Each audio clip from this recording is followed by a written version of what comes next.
I appreciate everybody coming out tonight. I know a lot of you guys know me personally, but for those of you who don't, my name is Dr. Sean Crow, and I'm running for the United States Senate here in Tennessee against most likely the incumbent Bob Porker, who will probably, I don't know for sure, but probably get the Republican nomination, and then whatever Democrat after August, the August primary, and then myself, which I'm independent. So in November, in the general election, you're going to have a choice between a Democrat, a rhino, as we've talked about a lot, Republican in name only, and myself.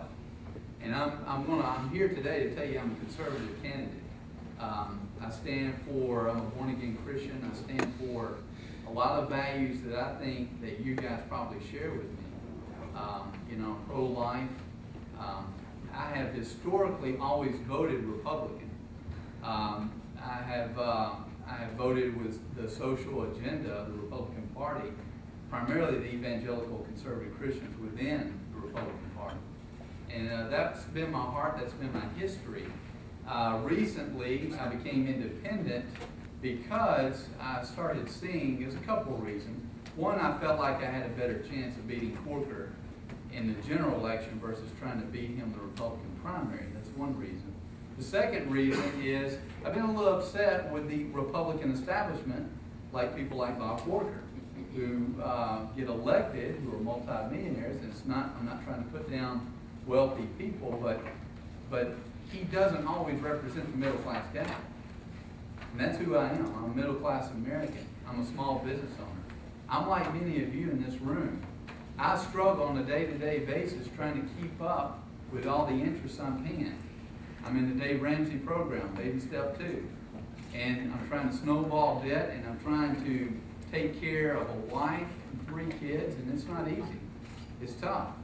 It's tough on you guys especially, because I noticed that since Goodyear Tire and Rubber closed, where my dad used to work for years and years, that the unemployment rate here in Obion County is double in 1 year since they closed, up to 15% last I checked. And so it's sad. We're in tough times in this country. But I'll give you a little bit of history about myself. John's already told you I went to Union City High School, was raised in Union City. Really almost all my life. We were in Dresden for just a little bit. But went to Union City High School, graduated, went to the University of Tennessee at Martin, where I majored in animal science, got my Bachelor of Science in Agriculture, then proceeded on to the University of Tennessee at Knoxville Veterinary School, and got my doctorate in 1999, and I'm now a small animal vet here in the state of Tennessee in suburban Nashville. Own my own small animal business, so if you have any large animal questions, please don't ask me. Bad advice, okay? But if you have dog or cat questions, I'll be happy to answer them. You know, so really, I'm not a politician. I'm a veterinarian. I got into politics because I was frustrated, like many of you, in 2008 when we had the banker bailout.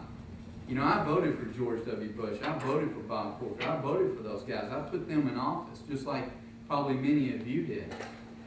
And I wanted them to represent me. But here at the end of President Bush's term, his second term, he was saying, we need this bailout. We need to give $700 billion of your money to the banks. And I said, really? Why would he do that? And then all of a sudden, I'm looking, and if you remember very closely, it was in September that they really started this whole jargon really going, September of 2008. And you had McCain and you had Obama, who were at each other's throats during the presidential election. And all of a sudden, they're now saying together, Democrat, Republican, we need to vote for this banker bailout. And I thought, whoa, there's a Democrat and Republican agreeing. The president's Republican, he's agreeing. What's going on? I thought we had these two-party systems so that we would have people give a healthy debate. There's no debate here. The only debate that was happening in 2008, do you know where it was coming from? It's coming from the people. The people were calling Bob Porker's office. They were emailing him, and they were telling him that they did not want him to vote for this. How do you think Bob Porker voted? Voted for it. He voted to give $700 billion of your money my money, your kids' money, your grandkids' money to the banks. Now, I'm a veterinarian, I own a small business. If I make bad business decisions and get in bad debt and can't repay it, am I going to get a bailout? No. And if you're a small business owner, you're not going to get one either. So why are these banks too big to fail? That's not free market economics. That has nothing to do with free market. And so I ask you this question. Why did the government allow Bear Stearns and Merrill Lynch to go under, and Bank of America and Chase and Wells Fargo to make it? They're picking winners and losers, aren't they? That's not right. It's not right. It's not American. And I was very upset with George W. Bush, with McCain, who I ended up voting for in the primary, and obviously Obama. I was upset with everybody. And then I got real upset because I told my wife, I said, whatever of our elected Tennessee representatives vote for this, I'll never vote for them again. Bob Corker voted for it. Lamar Alexander voted for it. 2 years later, there was a bill in the United States Senate to audit the Federal Reserve Bank. Because that $700 billion, this is how it went. There was this humongous check. And at the top of the check, on the account, it said, the people of the United States, the hard-working people of the United States. That was your bank account. That was the Treasury. And it was your money. And at the bottom, Bob Corker signed his name. And in the little fill-in blank, he put Federal Reserve Bank. But they didn't even put $700 billion. They left it open-ended. They told you that they gave $700 billion. But in 2009, when we were looking at the balance sheets in Congress, there was $1.4 trillion on the Federal Reserve's balance sheets. We were trying to figure out why that was double the amount. What happened? So we had to put a bill through the Senate to audit the Federal Reserve. And so how do you think Bob Corker voted? Voted to not audit the Federal Reserve Bank. I don't understand. He's on the Senate Banking Committee. The Senate Banking Committee's sole purpose is to hold the banks accountable, to make sure that these guys don't usurp their authority. Bob Corker voted for that. He voted to not audit the Federal Reserve. He voted to keep your money secret. We don't know. In fact, in the 100 years of the Federal Reserve's existence, it has never been audited.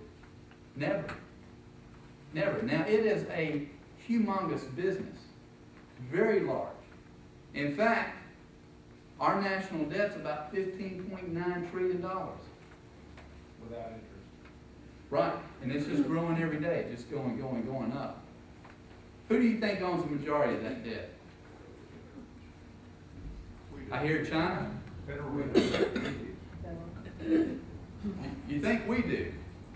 But who owns the majority of that debt is not China. Like, I don't know, I'm not pointing at you. Canada or Japan. Here it is. You ready? China owns 1.1 trillion of that 15.9. They don't own much of it. They own some. But they're not buying any more. Japan owns $1 trillion. United Kingdom, Great Britain owns $800 billion. Together, those three countries own $3 trillion of that 15.9. Who owns half of it? The Federal Reserve Bank. And it's not the people's money. It's the Federal Reserve Bank's money. What most people don't know is that the Federal Reserve Bank is a private bank. It has private ownership. It has never been audited. We have no idea how much money each of these private members makes. All we know is that we owe them $8 trillion.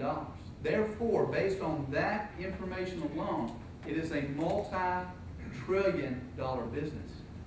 A multi-trillion-dollar business. You don't ever see these guys in Forbes, do you? You know why? They don't want you to know that they should be at the top of every list in Forbes. This is a humongous entity. The Federal Reserve was an act of Congress created in 1913. It was actually signed into law on December 23rd, 1913, 2 days before Christmas. Now, how many congressmen and senators were in Washington to vote on it? Not many. Sounds familiar. Not many. Charles Lindbergh, remember the famous aviator Charles Lindbergh? Remember his fame? He was a congressman from Missouri. He stood in 1913 on the Capitol floor in Washington, D.C., and he said, he was debating this Federal Reserve bill. He said, if we vote for this, we're going to create a monster. It's going to be so powerful that it's going to overtake us. We cannot do this. You know where Charles Lindbergh was December 23rd, 1913? He was at home in St. Louis with his family, about to have Christmas dinner. And so were a lot of other congressmen and senators. The only ones there in Washington were the ones that were on the take.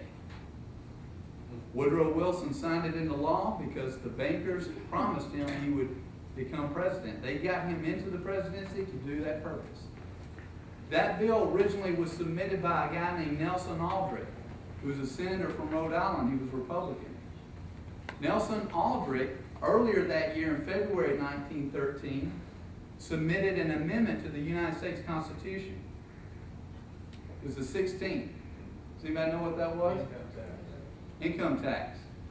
Nelson Aldrich submitted the income tax law that says the Congress now has the power to tax your income. In 1914, 1915, there wasn't much tax that anybody paid. In fact, most Americans didn't even pay it. Most Americans didn't even know it was there. But guess what happened over time? It kept building and building until what it is today, which is a behemoth of government bureaucracy in the IRS. Nelson Aldrich was part of that. I say this, 1913 was the worst year in U.S. history. You won't hear that from a history teacher in high school, but it's the truth.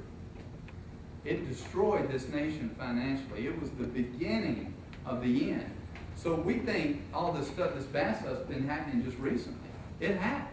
The last 12 years, if you wanted a game plan on how to make things bad in this nation, the last 12 years were a good game plan. But it has been going on for a long time.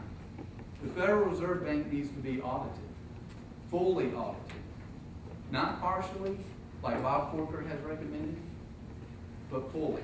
Bob Corker voted to not audit the Federal Reserve.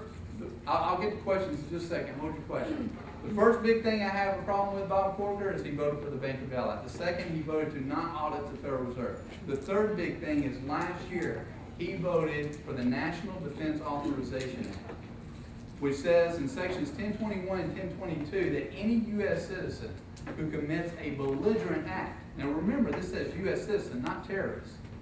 Any U.S. citizen that commits a belligerent act can be arrested by our military, held indefinitely, that's forever if they wanted to, without a trial, without a lawyer, without a phone call, without a jury. That is an attack of the U.S. Constitution and our Bill of Rights. It is the most dangerous legislation to date, in my opinion. It makes the Patriot Act look very sweet. It's not good. Now, as far as I know, nobody has used the authority of the National Defense Authorization Act to do something like that.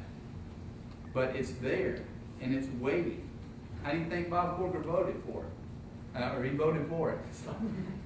He voted for it. President Obama, at the beginning of this year, signed it into law. Listen to this. Corker has voted with Obama 61% of the time. He was one of the leading Republicans in the United States Senate to vote with Obama. Now, I mean, we've got a dangerous guy there that's representing us. Now, I don't know Bob Corker personally, so I want you to understand I'm not attacking him on a personal level. I'm addressing the facts of his voting record. Bob Corker's voting record alone is bad for Tennessee. And because he makes bad decisions when he represents us, it is very dangerous to our Constitution, our way of life, and to our economy. So those are the three big reasons I'm running for the United States Senate. And I really want you to know that I think I'm going to beat him because I'm going to run against him in the general election. You have every chance to vote for me. I don't have $12.5 million like Bob Corker, but I've got a passion and a message about his voting record that I know that if every Tennessean heard this, they would not vote for him, and they would vote for me. I'm a true conservative. I'm going to represent you very well. So I strongly encourage each one of you to support me, to get behind what I'm doing here, and we can take our country back for liberty.